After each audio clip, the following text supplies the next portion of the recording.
présenter le CCFM de La Ciotat, CCFM 4000. Je suis l'adjudant-chef Cyril Néry du centre de secours de La Ciotat. Je vais vous présenter également ces différentes missions qui sont dans le départ de feu.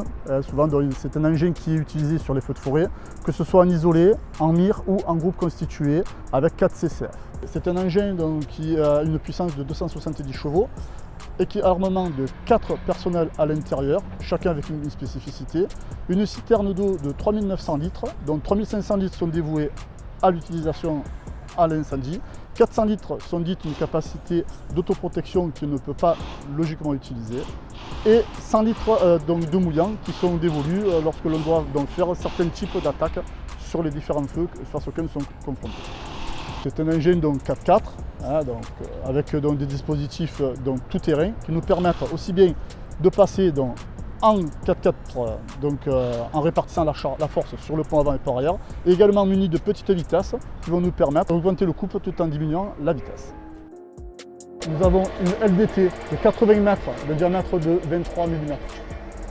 Également, ceci va nous permettre d'utiliser sur des petits départs de feu, vraiment des feux naissants. Ici, un dévidoir tournant, à bobine dite de 45, des tuyaux de 45. Nous avons entre 100 et 120 mètres de tuyaux, munis d'une vanne dite vanne d'arrêt qui va nous permettre de prolonger ces établissements. Alors maintenant, je vais vous montrer l'intérieur du CCFM. Nous avons à notre disposition ici la sécurité du personnel avec 5 demi-masques.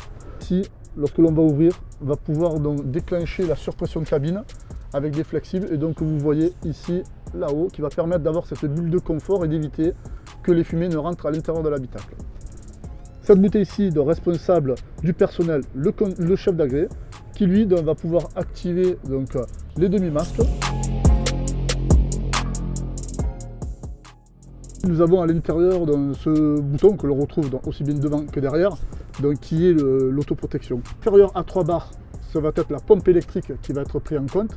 Et comme je disais tout à l'heure, même le moteur arrêté, celle-ci va fonctionner.